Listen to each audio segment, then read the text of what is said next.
Hey, beautiful people. I pray that you guys are blessed and highly favored. Welcome back to Grace for Family. My name is Kenisha Berkering. It's usually me, my husband here. If it's not me, it's my husband. If it's not my husband, it is me. And this is Grace for Family, where we use our personal experience to teach and to help others to not make the same mistakes that we've made. Now, if you don't know, I've been doing a series called Things I Wish I Known Before I Got Married. And this is a diversion, still under the same umbrella, but not from the book that I've been reviewing and reading from. Been with me for a while, you know that I'm a big learner. I love studying, and mainly because of what me and my husband's been through. I've been really studying marriage, really studying relationship, emotions, and everything that comes with marriage, whether it's finances, whether it's parenting children. I'm in it, okay? While I was reading the book, something popped up, and it's healing before getting into a relationship. A lot of things that I'm teaching or talking on these videos is things that I've been through and things that I wish that someone's told me. And what I love about making these videos are these videos will be available for my children to watch by God's grace. And by me speaking on the things that I've been through and things that I wish that someone would have corrected me or speak to me on, me speaking on these things, I hope that you will learn from it, your children will learn from it, your children, your family members will learn from it. So I wanted to talk about my experience with moving from one relationship to another, not taking time out to heal, not taking time out to learn who Kenisha was and what Kenisha liked and what Kenisha expected from herself and others. And instead of loving me first, I was looking for love from others and trying to love others, even though I had no clue what that meant. When we think about relationships, we all have encountered relationships, whether it's parental, whether it's relational, as in sexual, whether it's a commitment, friendship, work colleagues. We've all experienced relationship, and we've all been hurt, disappointed, or put through traumatic events and situation that have scarred us, okay? And the thing is, when we are in a romantic relationship or any form of relationship, mostly romantic, and we've not healed from our experience, we've not learned from our experience, we go into the next relationship speedily, not learning, not reflecting, and without developing ourselves. And so we go into the next relationship broken. We go into the next relationship with trust issues. We go into the next relationship frustrated and hurt. And we don't go into it as our true self. And so this person didn't even get to know who you were or who I was, truly who I was, because I was not yet. I hope you're understanding. Because we were hurt by our past relationship, we're vulnerable, we're paranoid, we don't trust, we're impatient, we're frustrated. We've not dealt with our past experience. We move into the next relationship with the baggage of our past, which prevents us to become whole. It prevents us from moving on healthily and to becoming our best self. I want you to know, and I want you to reflect on how important it is to taking time out from your relationships and focusing on yourself. And I had to learn that the hard way. I went from jumping from relationships from I was a teenager, never stopping. I mean, never stopping until I was 24. The reason why I stopped was because Once again, I was a single mom left with another child, so my third baby.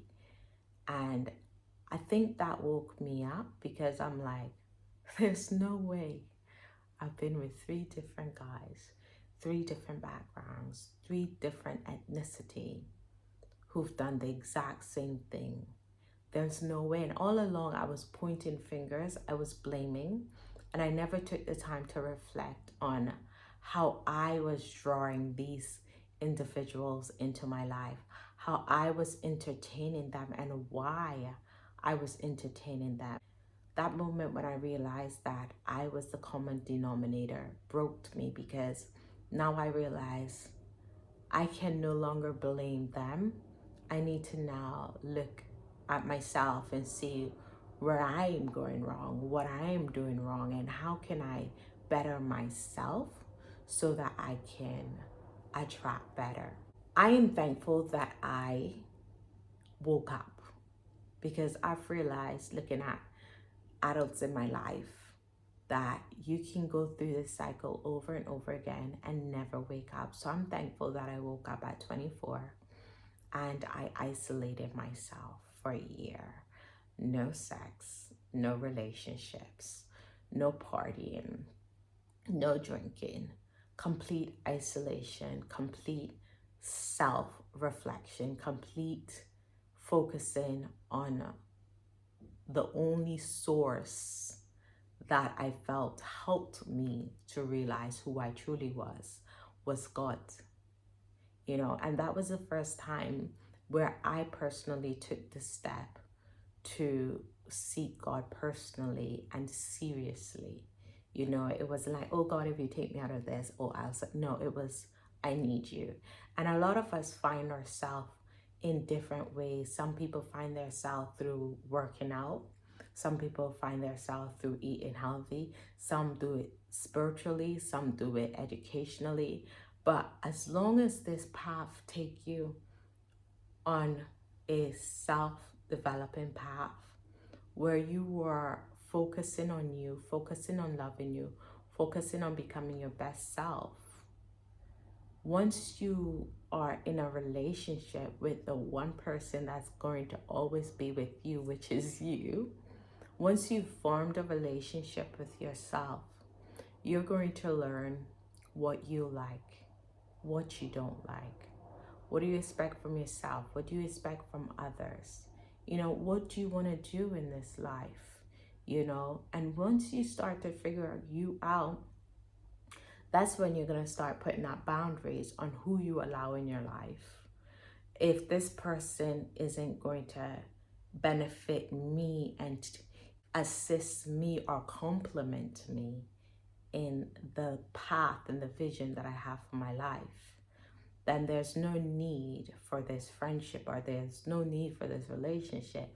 For example, if I want to travel and this person wants to spend money and drink in club, there's no reason for this relationship. If our path is completely different, there's no point. By finding who you are and by taking the time out to get to know yourself, you will break the cycle of being hurt, one hurt after the other, continually being hurt, consistently being hurt. You will break that cycle and you'll start the process of healing, of becoming, of restoration, of wholeness, of oneness, and of finding yourself and truly becoming yourself. See, when you are in a relationship that doesn't make you feel good, that doesn't compliment you, that doesn't lift you up, you leave that relationship, or you are in that relationship, your self-esteem is decreased, your self-love is to nothing. When your self-esteem is lowered, your self-confidence is lowered, whatever you attract will be on the same level as you, or will become on the same level as you. So you're going to attract someone who probably have a low self-esteem as well, Or if you attract someone who have a high self-esteem, you will not be prepared for that person. So you go into that relationship with baggages. And those baggage, if that person is not built for you, that baggage will weigh down the relationship or possibly end the relationship. Not to say that person won't be able to lift up your self-esteem, lift up your confidence. But eventually that confidence have to come from you.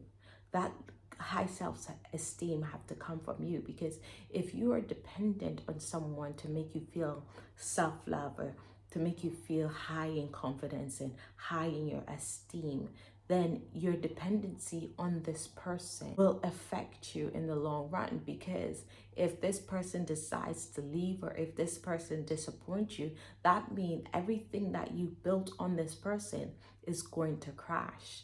And so this is where neediness comes from as well, but we're going to touch on that later. Another point is, when you go into a relationship and you're not your full self, you won't be able to give that person what they deserve.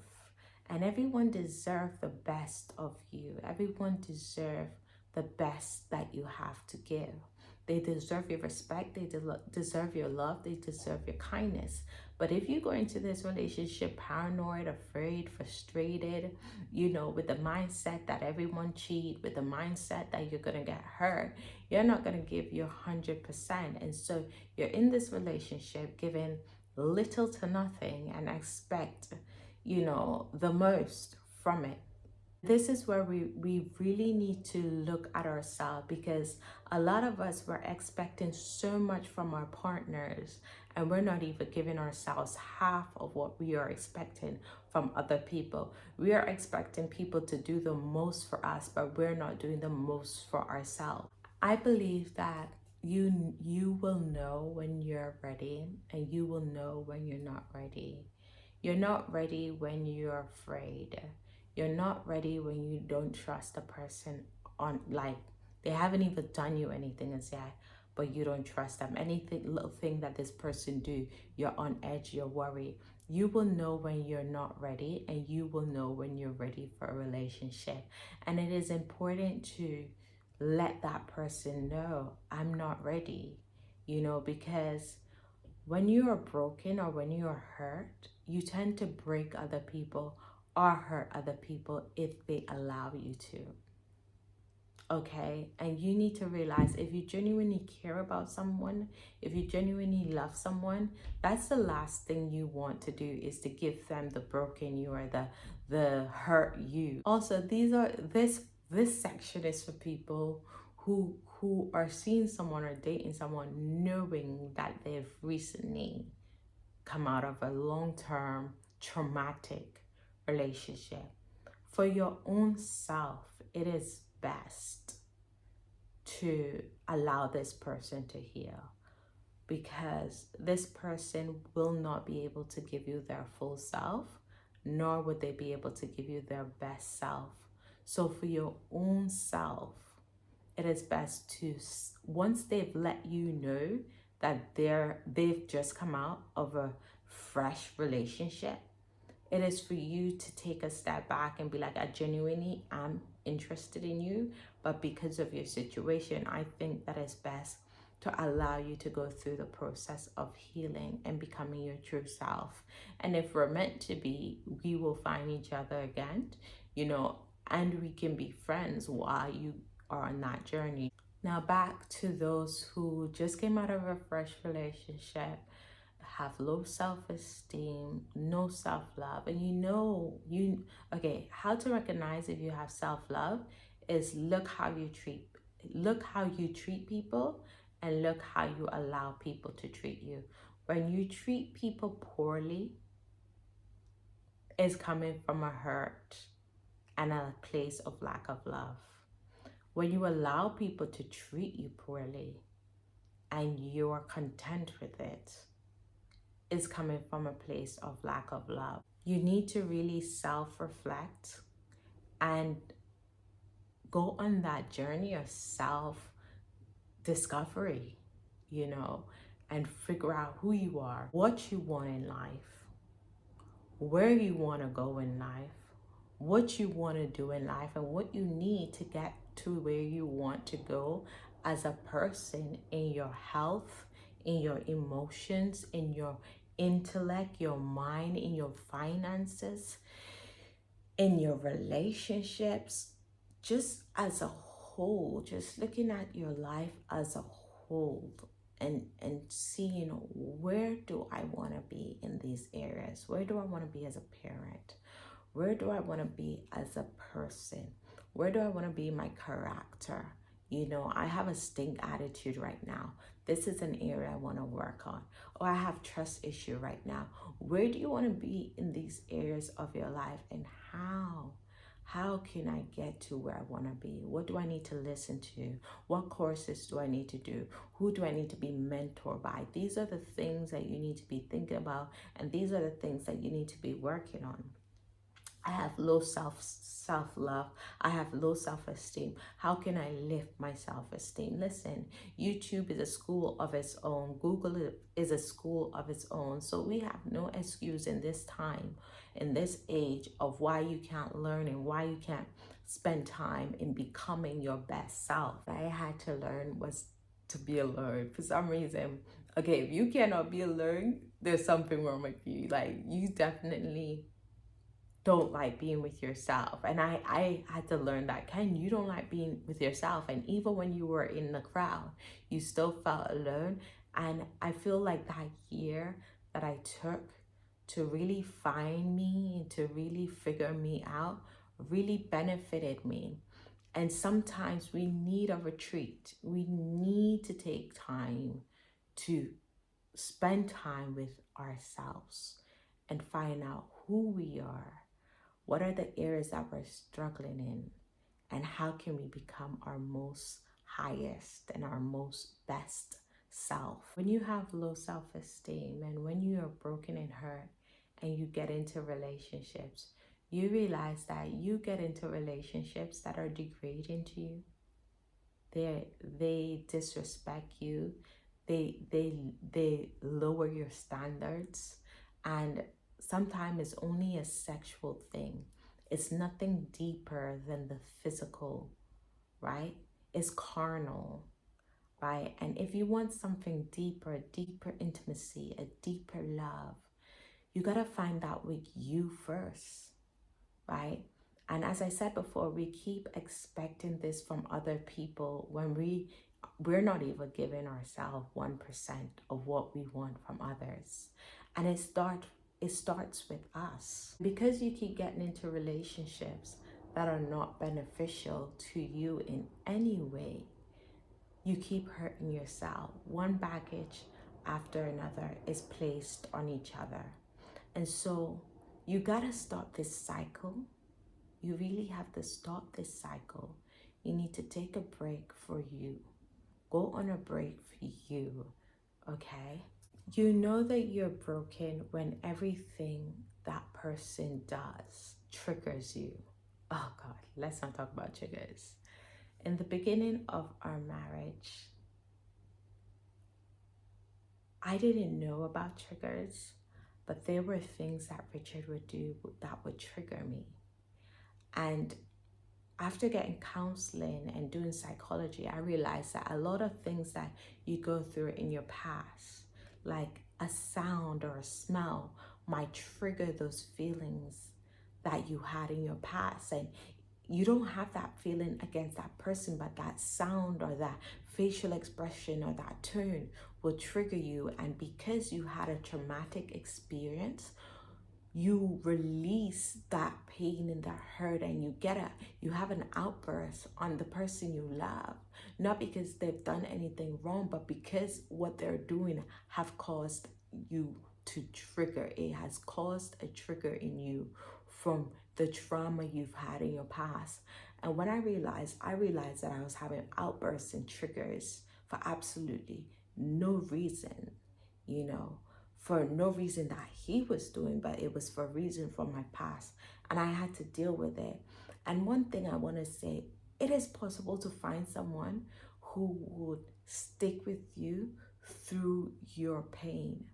And I feel like because I was already on my self healing and my self search and my self discovery before I met my husband, I was prepared to become my better self because I was on the journey of already becoming my better self. But when you get married, you're marrying someone who might completely think different than you. And so they're going to bring out a lot of stuff in you that you never knew was there. And so you have to be prepared for that mentally, knowing that when you get into this marriage or this relationship, things might come up that you might not even know was there, and that's to benefit you. It is important for the ugly to come to the surface so that you can deal with it, and you have to be ready to deal with the ugly and not make excuses. I had to stop making excuses for my bad behaviors, for my outbursts, and I had to face it and I had to deal with it. And you have to be prepared on the journey to self-discovery, on the transition into relationship and marriage, to expect some stuff to come up that you did not know was there, and expect and be open to go through the process, go through the pain, and go through the healing. Now, these are just a list of things that I felt really helped me on my healing. Therapy or counseling, praying, journaling, reading the Bible, listening to audios that would give me new ideas that may possibly help me to change my mind, like Louise Hay, Jim Rohn, you know.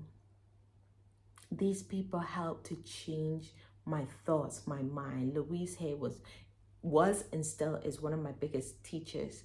TD Jakes, I used to listen to him in the beginning consistently. My choices have changed now, but I still appreciate some TD Jakes. If you have children, it is important for heal for them as well, because here's the thing, trauma is passed on.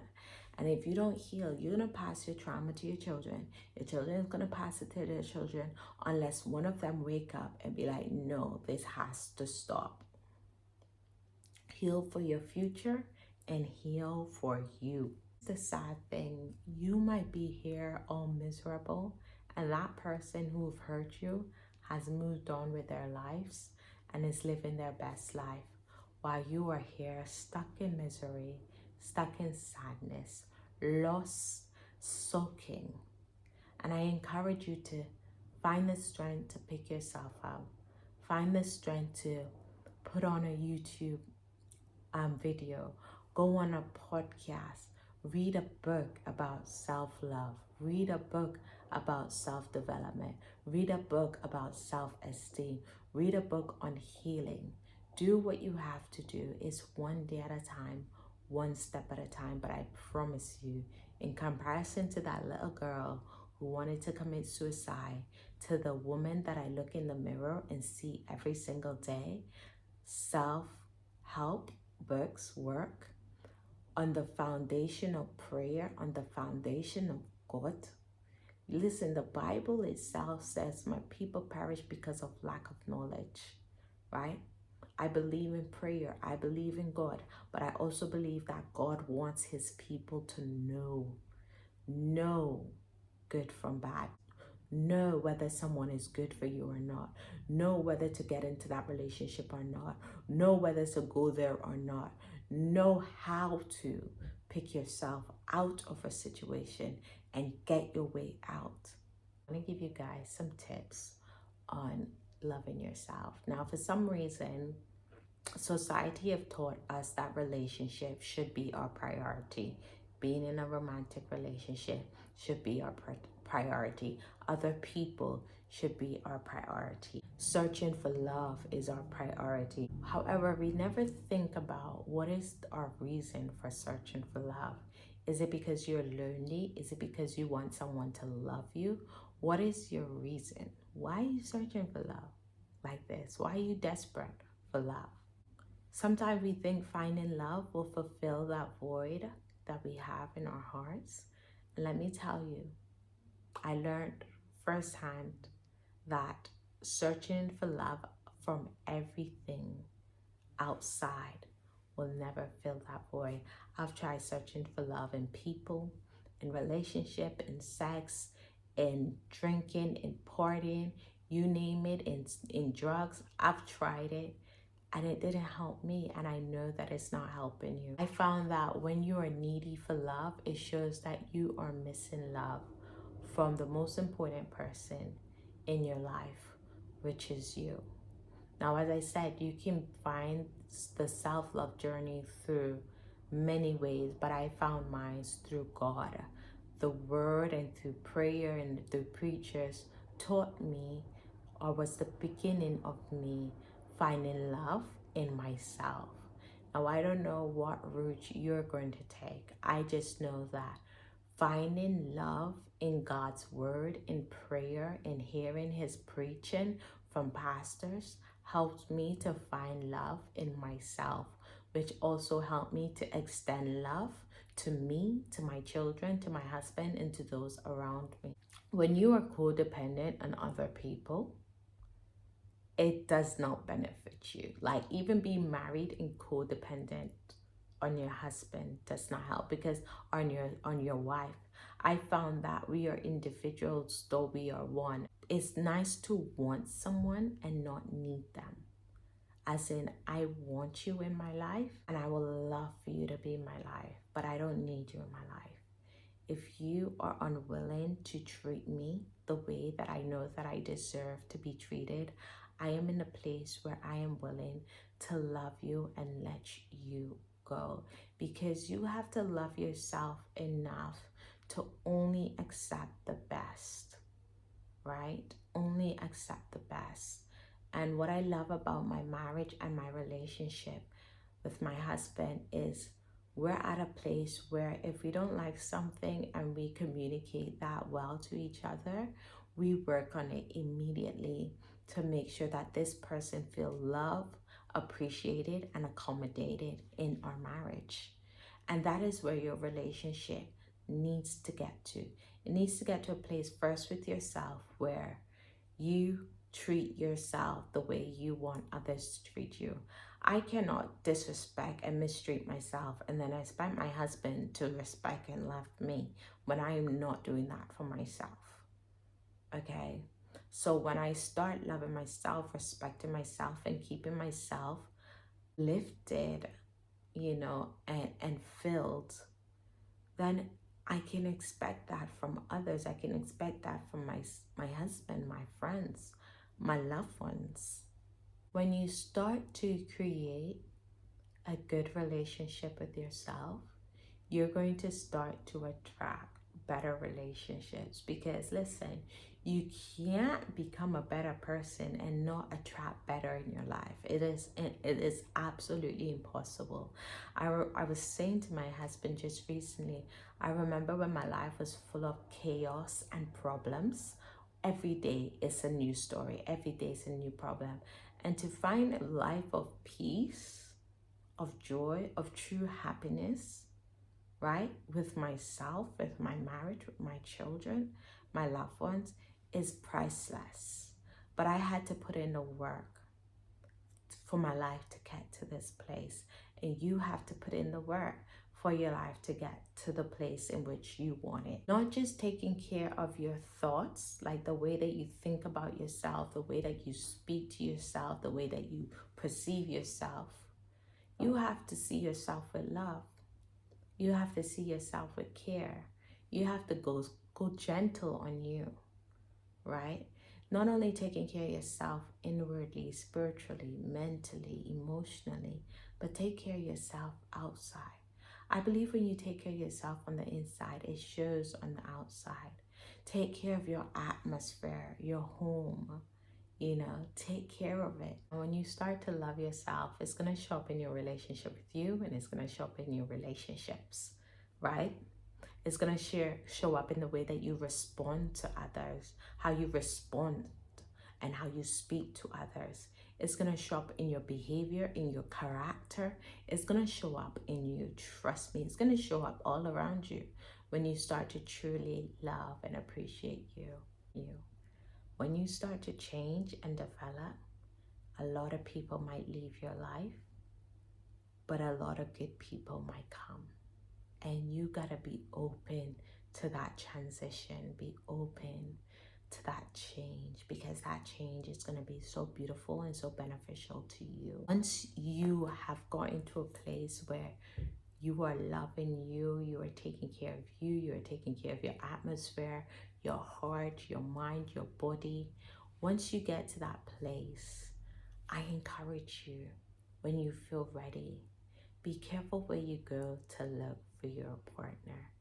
I mean, it's crazy. People are going to clubs. They're going to parties. Ain't nobody want to find their husband in no club, right?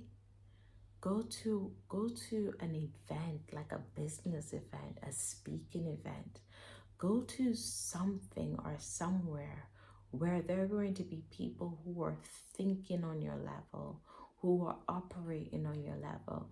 Look for good events to go to, business events. You know, there's so much things, courses, you know, there's so much things you can go to today in this time to find someone who is on your level of thinking, who's on the same journey as you are, who've already been through that journey. I hope that this video blessed you. Honestly, this teaching have blessed my life because I had to learn this. And I pray that as you grow and you develop and you begin to love yourself and take care of yourself, that the one that you are looking for will find you. God bless you. Please, you can support us by sharing our videos, liking it, subscribing, or following. God bless.